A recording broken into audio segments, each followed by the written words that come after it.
Hello, everyone. My name is Tiana Brown, and welcome to today's webinar, Ready Regions Briefing, a Bold New Initiative. Before we get started, I would like to go over a few items so you know how to participate in today's event. When you join today's webinar, you elected to join either by phone or computer. If for any reason you would like to change your selection, you can do so by following the directives in the automated email from Zoom, which contains instructions for how to join by phone and computer. This webinar is being recorded.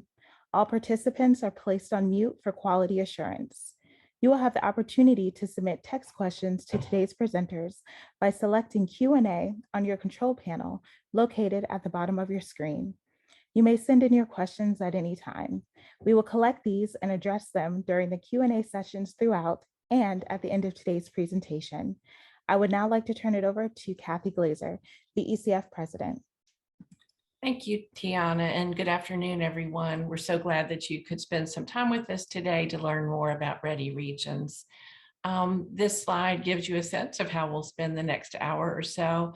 I'll kick us off and get us started, and then we'll welcome Jenna Conway and Chris Myers from the Virginia Department of Education to talk a little bit more about the state of the state around a unified early childhood system and more about VQ B5.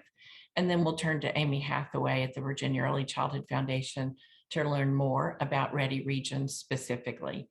As Tiana mentioned, we are very anxious to make time today to hear your questions and be able to respond to them. So please keep the Q&A box busy, and we will take care of that and look forward to a conversation today. Next slide, please. As we mentioned, we're really excited about our readiness for building out this unified system and for making sure that regions are able to work together toward early childhood success. Next. One of the main areas of impetus for being able to create this was the School Readiness Act of 2020, which established or directed the Virginia Department of Education to establish a statewide, unified, public-private system for early childhood care and education in Virginia. And this act and the ensuing responsibilities and activities that the Department of Education has been conducting have really set the stage for a really strong structure and support system at the state level. And now it's time to live into that responsibility to make sure that there is a complementary structure at the regional level. And we'll be doing that through Ready Regions. And let's move to the next. A number of folks who have been learning about Ready Regions have asked, what is this kind of structure? What does the reporting or the partnership structure look like? And we've created this slide to try to give a sense of how this works. And you'll note that, families and children are in the center. They are centered in these conversations, and they are the heart of the conversations. And the surrounding support systems for those families closest to them will be the Ready Regions Initiative, which will be these collaboratives that make sure that there is capacity and will and resources in every region to support in every locality early childhood classrooms that are high quality and that are accessible to families. And we also are see VECF there leading and supporting the standing up of those Ready Regions. And then, of course, we are following and guiding and partnering with the Department of Education and the state with the bar of quality, with the standards that they have set, and with this commitment to this unified system and a rollout of the new VQ B5, the Uniform Quality and Measurement and Quality Improvement System. So with that, I hope that helps a little bit in setting the stage for how all of this is going to work. And we're looking forward to learning a little bit more now from Jenna about the why. Why is this system being created? And so let me turn it over to Jenna, and welcome to you, Jenna, today.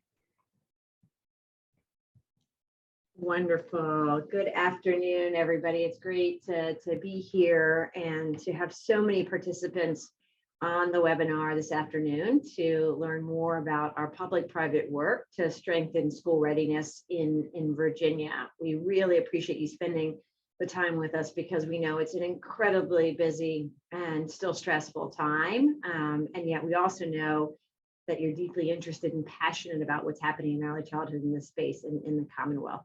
If we can move to the next slide, please. What I'd like to do is talk a little bit about how we're working together and how this vision and this new activity around Ready Regions fits into that. Share a little bit of information about what we know about the state of early childhood and how that also fits into this new regional structure. And then I'll turn it over to my colleague, Chris Myers, who will take us through in more detail where we are in our statewide mission to create a uniform measurement and improvement system for all of our publicly funded programs as now required under Virginia law. Kathy will stop us midway so we can make sure to handle any questions or comments that come in. So please feel free to use that Q&A function there.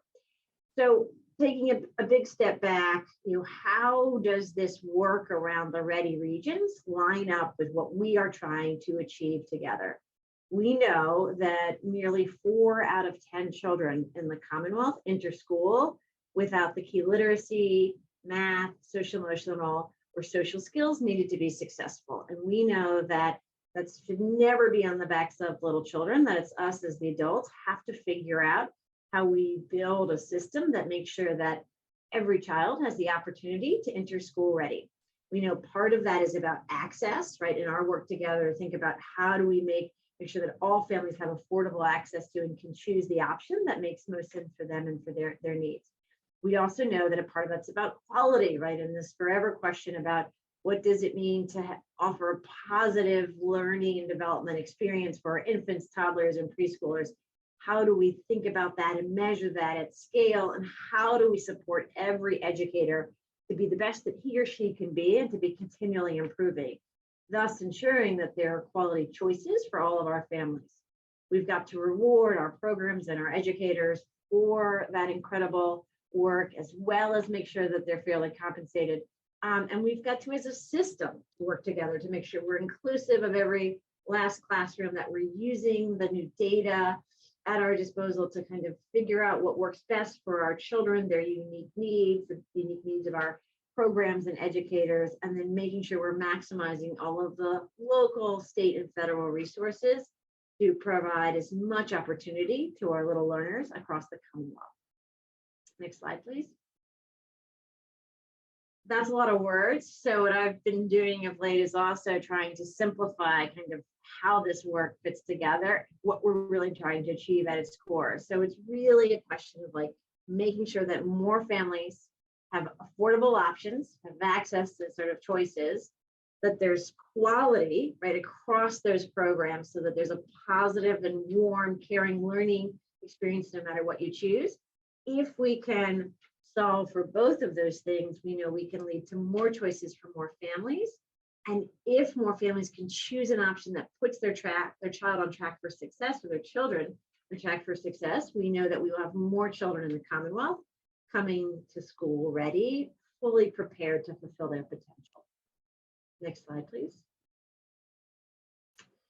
We've just put out, and we can share to this group afterwards, a snapshot on our work across these areas. And you'll see here that goal 5, and wanted to highlight for this reason, is about building this regional capacity. As we've worked closely with you and with providers and educators and families and stakeholders and advocates across the Commonwealth for the last 5 years, we found that we need to make sure we build the infrastructure to ensure we're successful on improving access and strengthening quality.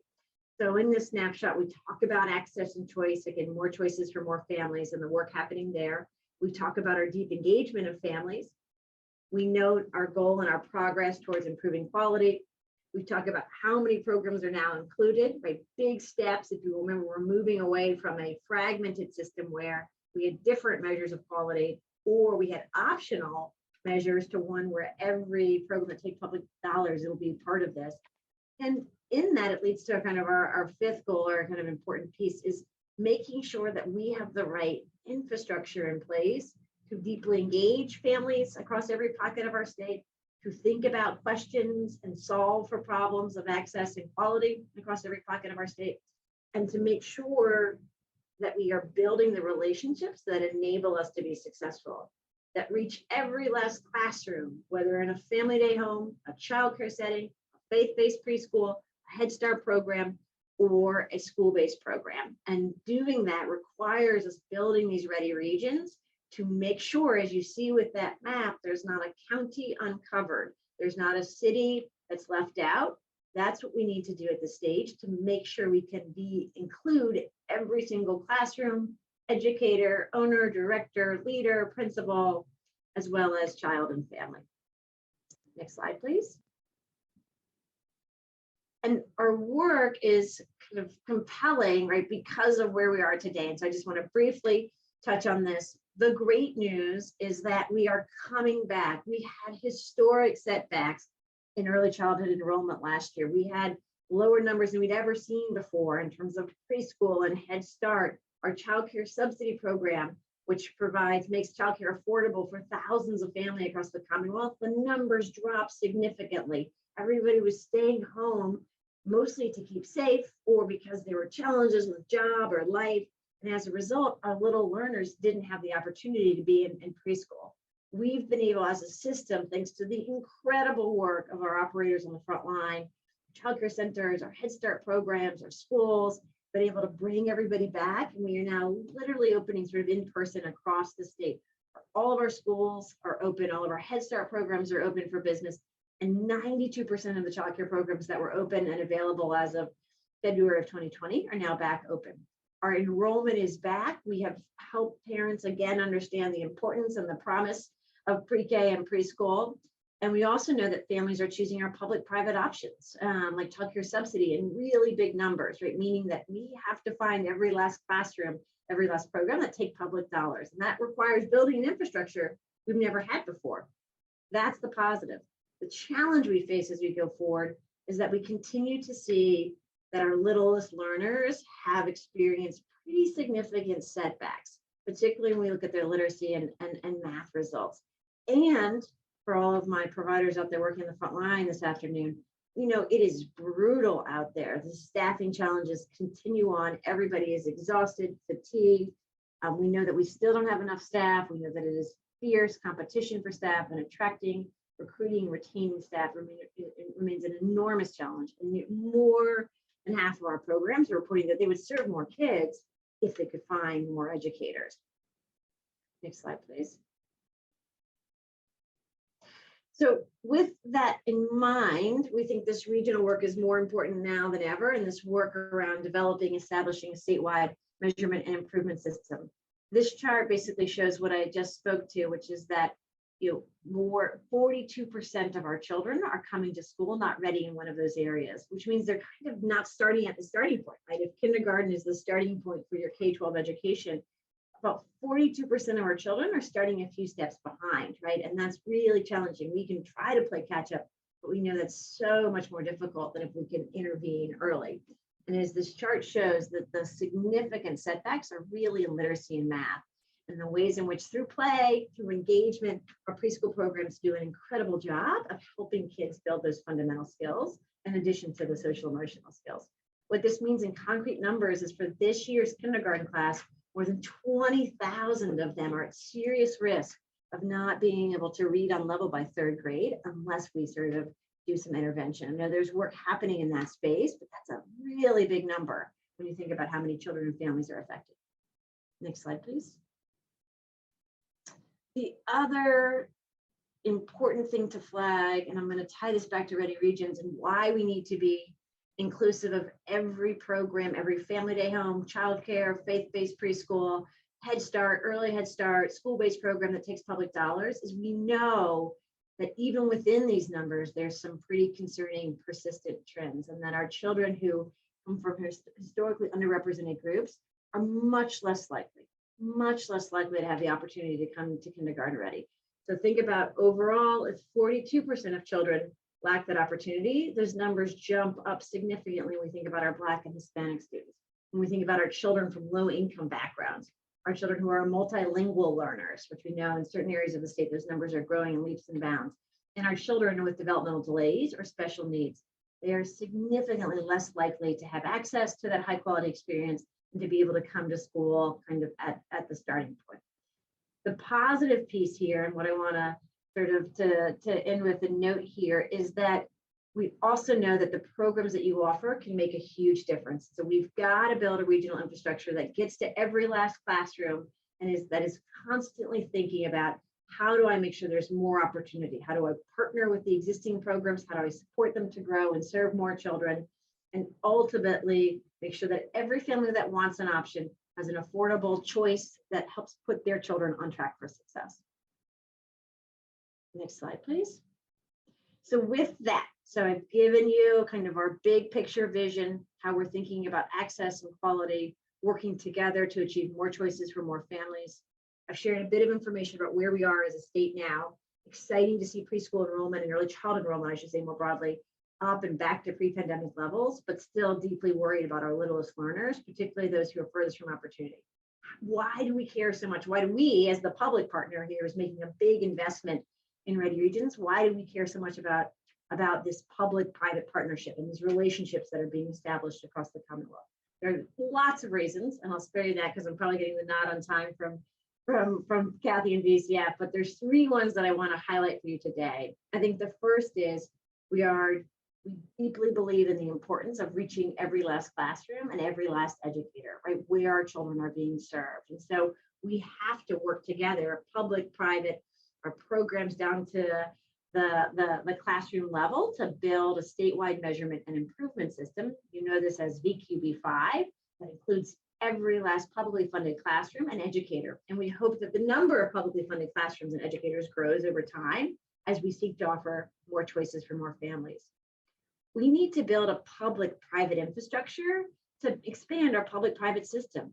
You know, although we are now at the Department of Education, and that's important because philosophically the work that we do is educational at its core, our system is pretty distinctive from K-12. At our core, we are a public-private system. We have vouchers in terms of our child care subsidy program. We have incredible public grants that go to private programs through our mixed delivery program. We've got private and public operators of Head Start, whether it's a private community action agency or that's a public school. And so it's important we build an infrastructure that reflects this public-private mix in the same way that that's the truth for our system. And lastly, we are making this investment in Ready Regions because we know we've got to strike a balance, right? We do not want to, and we could not set good rules or figure out all the relationships or how to work on these issues of choice and access and quality improvement from Richmond, right? Those who are closest to families in Southwest and Nova and Tidewater and Southside and Central Virginia and the Valley, those are the folks who need to be leading this work. At the same time, we want to make sure that there's enough consistency statewide, so no matter where you go, where you're born, that you have an equitable shot at that opportunity. And so we think this regional structure, this public-private regional structure, helps us address the unique and varied needs of educators, families, and children, but also making sure everybody's got a fair shot. It's a level playing field, whether you're a provider, you're a family member, you're a parent, or you're an infant, toddler, or preschooler. So with that, I'll bump it back to you, Kathy, to see if there's questions that have popped up before we turn to Chris. Thanks, Jenna. We have a number of questions. Many of them I think would be best to wait until the rest of the presentation, but let me ask you a couple that I think could be hopefully clarified pretty easily. One listener is wondering about publicly funded programs. Does that, are we saying any program that accepts subsidy or USDA funds? Do you want to address the funds that we're That's a great question. Publicly funded for the purposes of the measurement improvement system and some of the other means when you receive public dollars to serve children. So it is not the food and nutrition money. It's only if you receive child care subsidy, early Head Start, mixed delivery, Virginia Preschool Initiative. Thank you. And then one other question, folks were wondering, this may have been prompted by the sort of the hierarchy slide. How did the Department of Education and VECF relate? Is there oversight between DOE over VECF? Certainly. So I think at its core, it's public-private, right? So it sort of is able to harness the strengths of both. The simplest way to understand it is that the federal government provides states with resources to build out their early childhood systems, including their measurement and improvement systems. And those flow through a governmental entity at the state level. And in this case, it's the Virginia Department of Education. And then we will flow dollars through, seek the resources, the expertise, the guidance of VCF, who will run the day-to-day. And they will then help us sort of designate who should be the ready region. So it truly is a public-private partnership, one that sort of originates actually in federal law, but provides us enough flexibility to involve the right public-private partners, as well as make sure we build something that makes sense for Virginia. Thanks, Jenna. And just one more, a little bit along those lines. How will the Ready Regions work with local childcare offices? One of the challenges and barriers is having to have state and county requirements. A huge barrier would be lifted if we just have to meet state quality and requirements rather than having to worry about two sets of requirements. Absolutely. No, and I know that's been a theme over the last few years. If we've tried to move everything to one shop, create a single point of accountability with the Board of Education, and then align those policies and procedures. So I think we're still in that work. I know we're taking a look at kind of what some of these different expectations are. We would like to align those as much as possible. As some of our Head Start partners know, and some of our local partners know, that there are places where you might be subject to federal law or to local law that supersedes that. The challenge is it often goes above and beyond kind of what we're asking for. You'll see as Chris presents, we are proposing a fairly simple, it's labor intensive in terms of wanting to get into every classroom, but pretty simple set of measures for a quality measurement improvement system. And I know that some of you will be subject to more programs. We're certainly always willing to talk with local elected officials and others, if it can be helpful to think about how to revert or use the state guidelines, right, in place of some of the local expectations. Thanks, Jenna. I think it's a good time to segue to Chris and to hear about VQB5, and then we'll bring up many of the questions that have come forward. Chris, take it away. Awesome. Good afternoon, everyone. It's wonderful to see so much interest and excitement around this work. So as Jenna and Kathy mentioned, I'm going to go into a little bit more of the details about our quality measurement and improvement system, which we refer to as VQB5. So you can go to the next slide.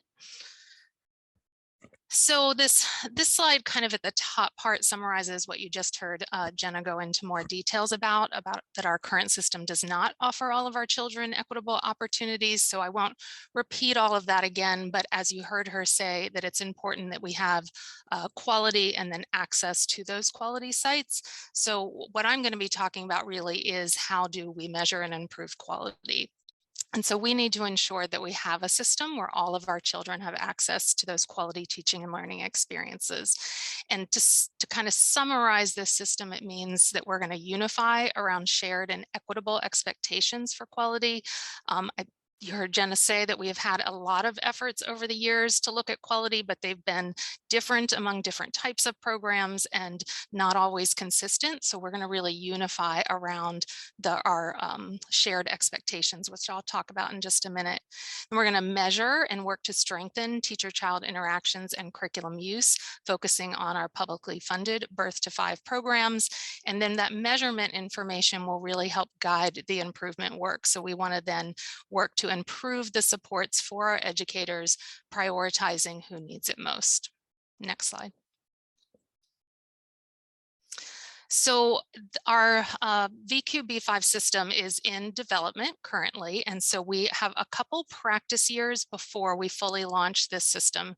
And these practice years are really important because they're a great opportunity for programs to start getting used to the new system, to practice collecting information, receiving some helpful feedback, and getting some targeted supports to help them prepare. This also is an opportunity for us at the state to learn more about the programs that are participating, to learn what's working, to make some tweaks before we move into full implementation. So we are currently in practice year 1, which is available to about 85% of our publicly funded programs through our current 17 different preschool development grant communities. That's what PDG stands for. Because it's not offered statewide, and as you heard from Jenna and Kathy, we really want this to be a statewide effort. So in practice year 2, this is where Ready Regions comes in, that we want to ensure that there is participation available statewide, and that will happen through the coordination that our Ready Regions agencies will provide, so that 100% of our programs who want to participate in the practice year to prepare will have that opportunity during practice year 2, and that'll launch in July. Then in the 2023-2024 academic year, that's the first official year of our new VQB5 system. That's when the legislation requires all publicly funded programs to participate. The data that we collect through our measurements during that academic year will be used to determine the quality ratings from that first year, and those quality ratings will be publicly shared in the fall of 2024. So during the practice years, information is truly just for programs to get information back for themselves to help guide improvement. But our first quality year 1 ratings will be shared in the fall of 2024. There's a lot more information about this on our quality measurement and improvement page on our VDOE early childhood website as well. Next slide. So as I mentioned, we are halfway through our first practice year, and we just wrapped up a survey of our participants that are participating this year, and that includes family day home providers, center-based programs, Head Starts, VPIs, early childhood special ed, and all of the other birth to 5 programs. And so we're compiling those results in many different ways and looking at them, but we pulled out a few quotes here from the field, from across the state, about the positive experiences that they're having just from this first fall part of VQB5, a lot of which really focuses on this helping them get really focused in on what's working well in their classrooms, getting that specific feedback down to the classroom and teacher level, and the importance of having someone at those local levels who can support them, which is currently, again, happening in parts of our state, but not all of our state. And that's what Ready Regions will help ensure happens. Next slide. So this slide kind of summarizes what we are going to measure. And so we are really focusing in on 2 quality indicators for the quality measurement and improvement system. We'll measure these in infant, toddler, and preschool settings. And so we're going to measure the quality of interactions and curriculum. So those are the only 2 aspects that we're going to focus in on for this quality system. Interactions will be measured in a developmentally appropriate way using the classroom assessment scoring system, commonly referred to as a CLAS, and there are infant, toddler, and preschool versions of that tool that can be used in a variety of settings. Curriculum will also be measured. We'll be doing that through the use of an approved curricula that align with our Virginia Early Learning and Development Standards, which are birth to 5 early learning standards, and that information is on our curriculum page of the early childhood website as well. And we've chosen these 2 indicators to really focus in on because of the statement here at the bottom that research really shows that these stimulating and supportive interactions, along with the use of effective quality curricula, really promote children's holistic learning and development, which we believe will then result in improved school readiness. Next slide. So there's a lot of words on this slide. I'm not going to read all of them, but we've spent a lot of time really looking at a variety of ways to measure quality. What are other states doing? What have we tried in Virginia? What is the data telling us? And we really focused in on this very focused approach on interactions and curriculum. And there are many reasons why this slide kind of summarizes some of those key pieces.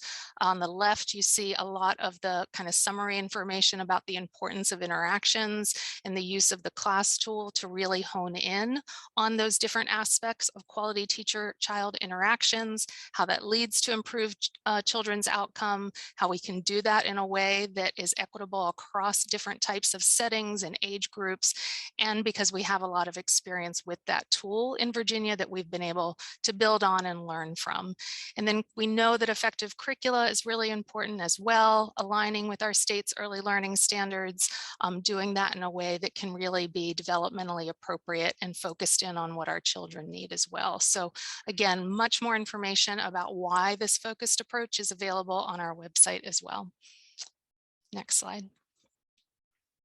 So the last just piece of information that I'm going to highlight here is another, besides the measurement of the interactions and the curriculum, another key VQB5 activity is our teacher recognition program, which we are now calling Recognize B5. And this will continue to be an important activity as part of our practice year 2. This awards financial incentives to certain eligible teachers of at least $2,000. It's a very innovative strategy that we're trying here in Virginia to support, retain, and reward talented early educators from non-school early learning settings. As you heard, that this is a much needed piece in Virginia and across the country. We're using Recognize B5 to help reduce turnover, because we know that reducing turnover can positively impact children and improve that classroom quality. We're doing this to help address that staffing crisis that I know you all are aware of, and Recognize B5 really helps enable Virginia to lead the conversation about conversation rather than credentials as we build this statewide measurement and improvement system. And on this next slide, there's just a little bit more to summarize what we're learning and hearing from the field already about Recognize B5, if you want to go to that next slide. This kind of summarizes some of the quotes that we hear back from the field about the impact of the Recognize B5 financial incentive. And you can see that we're getting these positive comments and noticing an impact already across the state. And we want to expand that through the coordination of Ready Regions. Again, this is another, just like that data dashboard that Jenna mentioned, that we can make sure we get out to the field so you can have a little more time to read the wonderful quotes here from our early educators across the state. And I believe that is the end of my section. So let me know if you want me to pause here for questions, or we can move on to the next part. There are a few questions, Chris, that I'd love for you to address. There may be some too that Jenna may want to pop back in on, but first we have a number of questions that have come forward about the curriculum. One is, where do we find approved curriculum? So on the Department of Education Early Childhood website, there's a tab that is called Standards, Curriculum, and Instruction. And on that page is the list of all the currently approved birth to 5 curriculum, as well as some curricula that are pending approval. There's also information about the curriculum review process. So if you're interested in having a curriculum reviewed, that information is there as well. Another question. Let me just jump in here too, just as folks have heard me say it, and sometimes it's good to hear from the top.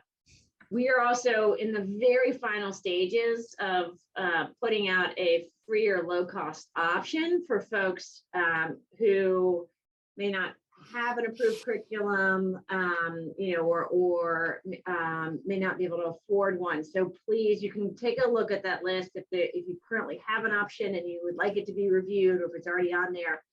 But if it's not on that list, or you don't have a curriculum, please don't go out and purchase one. We have heard from our programs across the state, and we know from Link B5 that a number of our programs don't currently have access to curriculum. And so we've, through a competitive process, have identified an option that we are rolling out this spring statewide for programs. And we'll roll out, really think about it over the course of the next few years. So to make sure that curriculum is not out of reach for any of our programs. It's an option, it's a choice, but just wanted to let people know that's coming. So the message today is, do not go out and purchase any of these off-the-shelf products at this current point in time. Thanks to both of you. Couple more questions, and then again, I think the more we get into the Ready Regions conversation, I think that may answer some of these questions. When will members of VQB5 be able to come back into schools to do observations. This was such a huge part of Virginia Quality that I thoroughly enjoyed and benefited from. So we have observations are happening around the state in the fall. We completed in classrooms across the state. Around 4,000 classrooms were observed. So there may be some local situations or centers that had some guidelines that may have prohibited someone from coming in.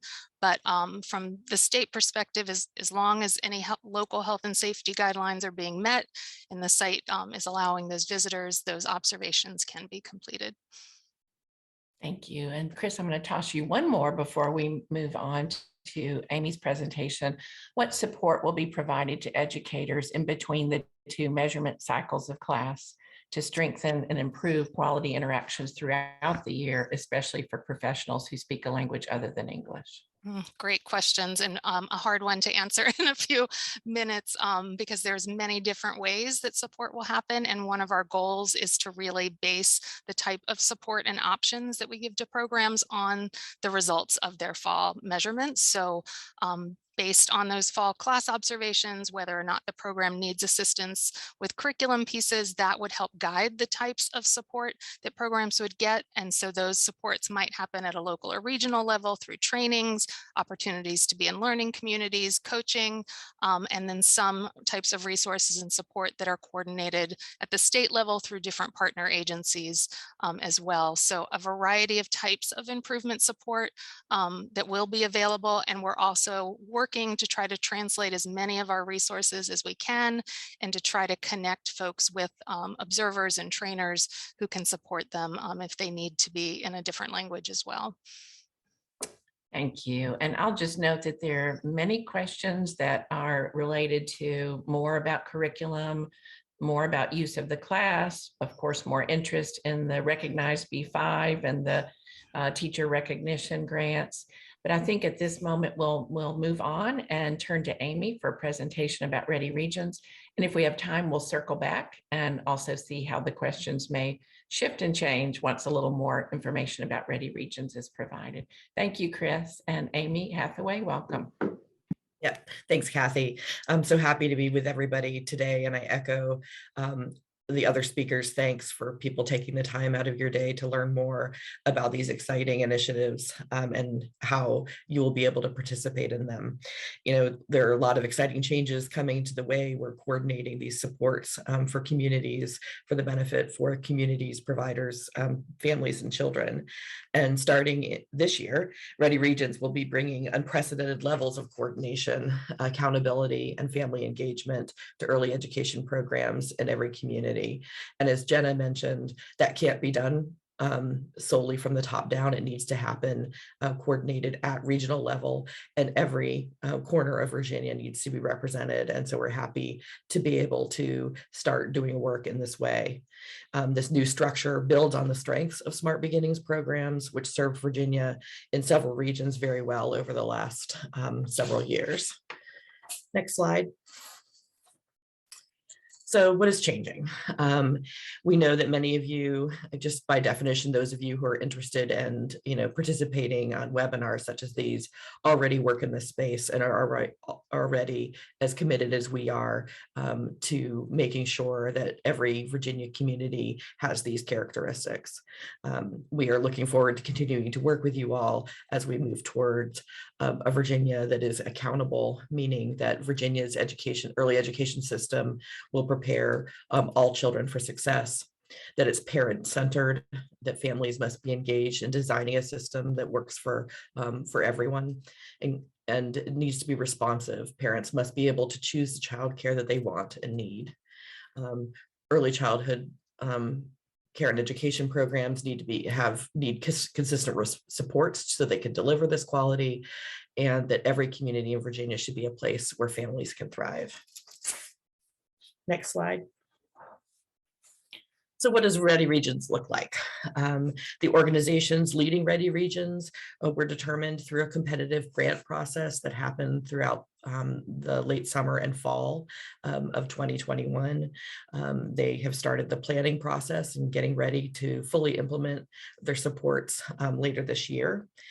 These lead organizations in developing their applications to become the leads, and then also in deciding how the programs will be implemented, are partnering with school divisions, Head Start programs, social and human services organizations, quality improvement networks, early childhood care and education programs, including childcare and family childcare, and other public and private organizations involved in the early childhood system. As we mentioned, one of the things they're building the capacity to do is to ensure that families are part of helping to design how these services look and work in the communities that are designed to serve them. You can find this graphic and all this information and a little bit more about Ready Regions on VECF's website at vecf.org. All right, next slide. So why are we making this change? The COVID-19 pandemic has shined a bright light on the importance of a strong childcare system for the well-being of children, families, and communities. The launch of the Ready Regions Network is a critical component of bipartisan efforts to reimagine our childcare system in the wake of the COVID crisis. This includes the July 2021 consolidation of childcare oversight at the state level to the Virginia Department of Education, as Jenna talked about earlier, creating a single point of accountability at the state level for early childhood. Through public-private partnerships at regional levels, Ready Regions will allow every child and family to benefit from greater access to quality childcare services. So what does this look like? Ready Regions are going to cover all geographic areas of the state, meaning that every child and family will have a chance to benefit. It will strike an important balance between maintaining consistent standards across regions while enabling flexibility to address local needs and priorities. It will also be able to promote greater efficiency and consistency of strategies to achieve and document impact through this new 9-region model. The Ready Regions are part of a network and will be learning and sharing together as they move this work forward. It will enable regional leads to work closely with VDOE to implement the Unified Virginia Quality Birth to 5 system, or VQB5, aligned with robust data collection and reporting. And then also regional leads will be empowered to more effectively manage and disperse grants within their region. Next slide. The outcomes of a Ready early childhood system is a unified approach that works for all families and children birth to 5. So kind of looking at this, what will Ready Regions do? All of this is built on building and maintaining relationships. So Ready Region lead organizations will be engaging with leaders across the region to facilitate buy-in and shared accountability and benefit. Outreach to all publicly funded early education programs regarding VQB5 practice year 2 will be starting in coming months and will be ready to go as practice year starts in July.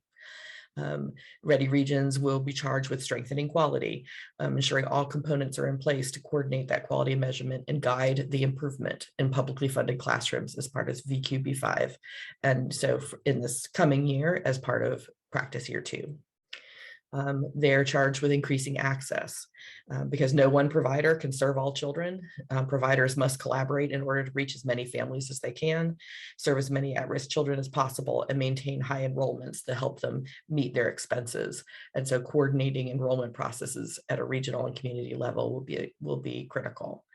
And as mentioned before, making sure that we engage families, that we're establishing your strengthened strategies and structures to ensure that families are engaged and that they're engaged in helping to inform and make decisions about how services are structured to meet their needs in their communities.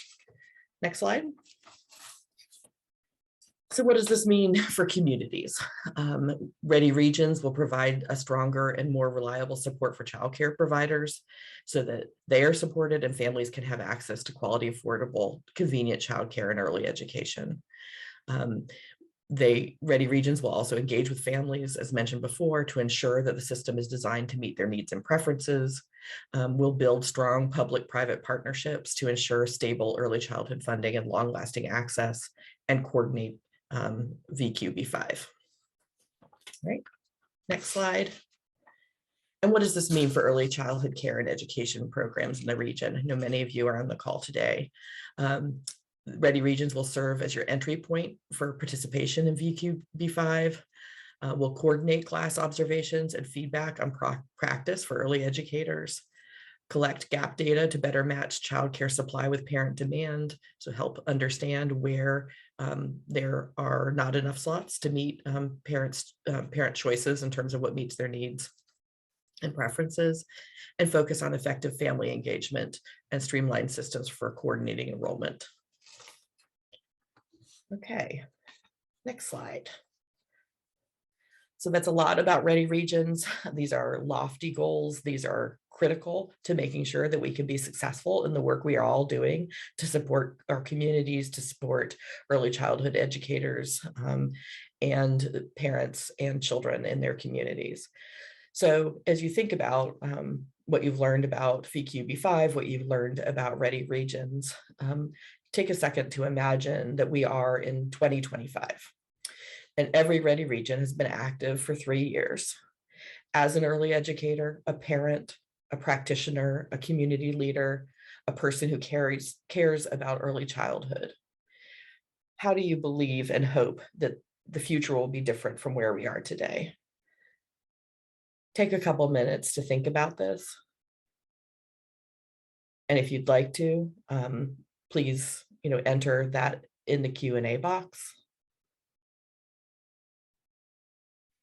And as you guys are thinking about this, I know that a couple more questions have come in, and Kathy has been monitoring the question and answer box. And so she may have some questions for some of the speakers today. And so I will turn it over to Kathy.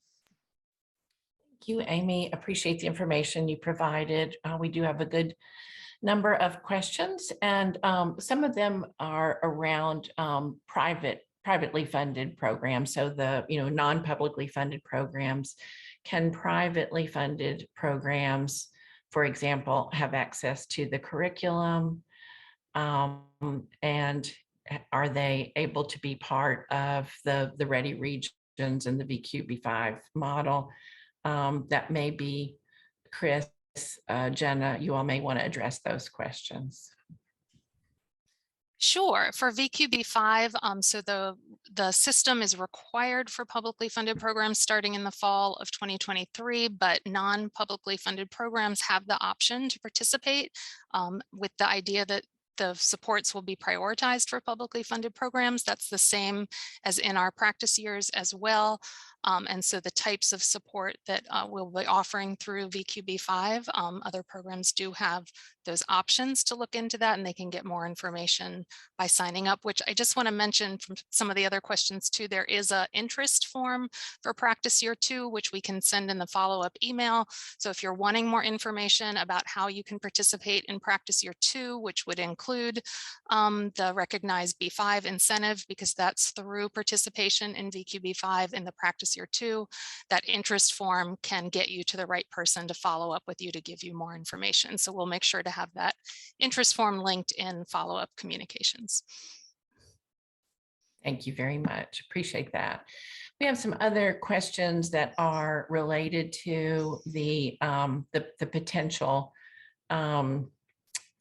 sustainability of Ready Regions and of the new VQB5 system in terms of resources and will for this moving forward. Jenna, I know this is a difficult question, but can you speak to your expectations, hopes, knowledge about what the trajectory is likely to look like? Sure. No, it's a great question.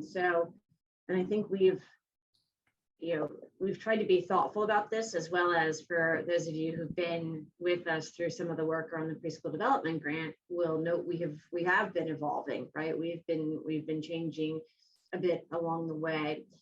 I think there's a few things that are really important to long-term sustainability of this approach. And I'll say those and kind of indicate how we're doing it as it relates to those things. So I think the first is we were pretty clear that we needed a law that would lay out this responsibility at the Board of Education and the Department of Education, right? So there would be a lasting public entity that would be responsible for this, right? So no matter how some of the private partners changed along the way, that there's something enshrined in Virginia code and attached to two agencies or entities, and our Board of Education is actually set forth in the Constitution, right, of Virginia. So these are kind of established entities or groups that are not going away. So that was partly why we needed the law, right, to make sure if folks are going to make a lot of effort to be a part of this and to improve, right, that it would be lasting and would be recognized by longstanding public partners. That also allows us to tap into the federal investments and expectations. And so again, as I noted before, a lot of this is funded with the Federal Child Care and Development Block Grant. And these are dollars that year over year have been authorized and are pretty consistent. Obviously, nothing is guaranteed, but there are years and years and years of all 50 states and as well as the territories taking these dollars and being able to turn them into not only what you very well know, which is the Child Care Subsidy Program, but each state is required to set aside or put aside and fund investments in the system, right? And so this fits nicely with that. So why we've used preschool development grant and federal relief funding around some of these pilot efforts, we've always known that ultimately this fits very nicely into the sustainable funding source, which is formally known as the quality set aside for the Child Care and Development Block Grant, right? So one box, we've got a law, right? We've sort of attached to lasting public entities. 2 boxes checked. We've got a funding source, right, which has lasted for years and years.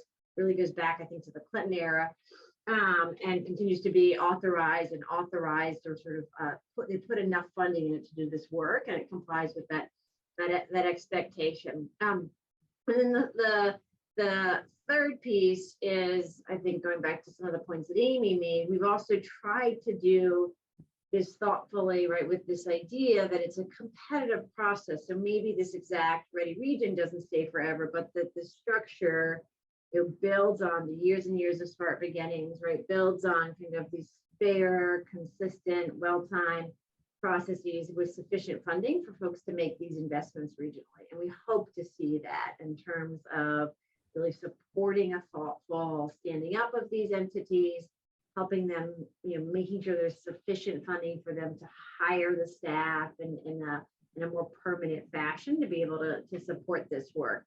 So even how we're thinking about that is slightly different from kind of how we funded some of the work around the preschool development grant, which we knew was temporary. We knew was only going to last for a few years. And so that's such a great question. Again, when we think of funding, when we think of law, and then we think of kind of being able to make this really sort of build on Virginia's history, we think we've checked those 3 boxes. It's not a forever guarantee, right? Obviously, things can always change at the federal, state, or local level, but we are hopeful that we can build something that lasts here, and that these entities will last, even as some of maybe the details of EQB5 or the details of who is the leader of this Ready Region versus that leader might change, but the core structure we hope will remain generally the same and will be sustainable.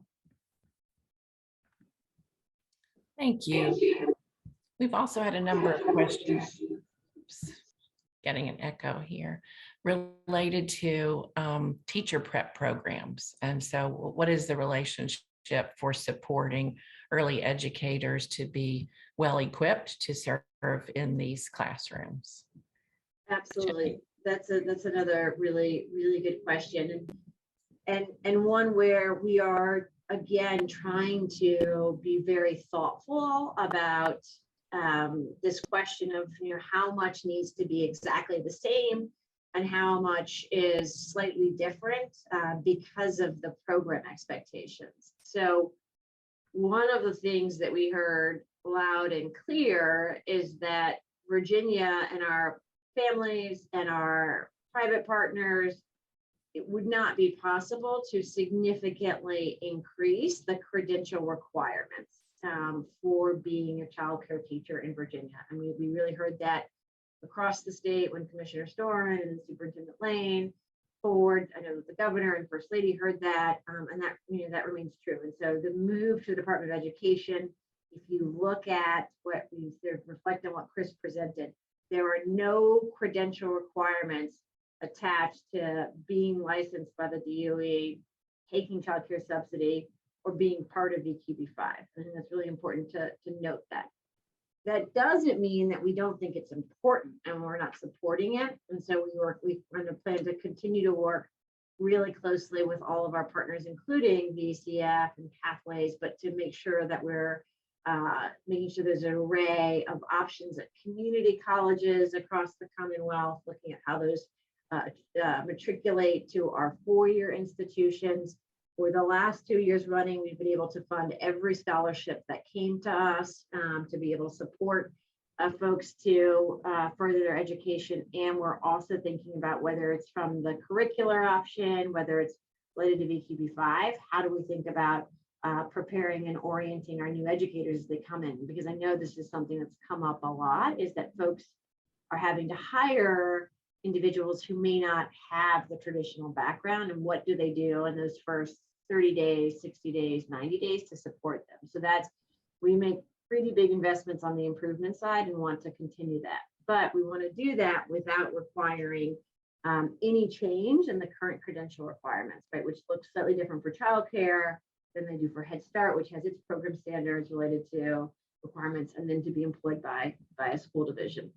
I think also, Kathy, we'll see more work as we get better data about all of our classroom, where educators are doing well and where they need support, and then thinking about how we share that with our community colleges, how we share that with our CDA partners, how we share that with our four-year institutions, and really make sure if folks are making big investments and we're supporting them with scholarships, that it's helping support educators to be successful on day one in the classroom.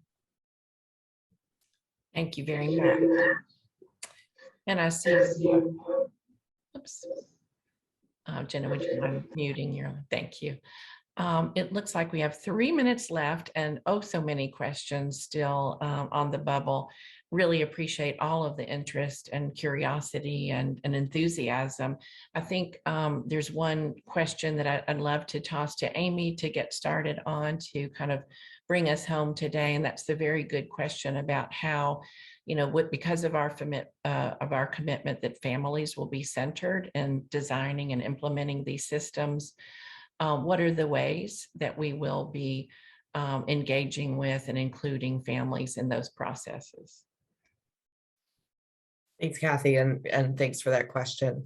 You know, those of us who've been in this field for a very long time know that even with tremendous commitment to family engagement and making sure that families are engaged at program levels, that sometimes that it can be a real challenge to figure out the best way to make sure that that happens in an authentic way that allows family voices to really have an impact.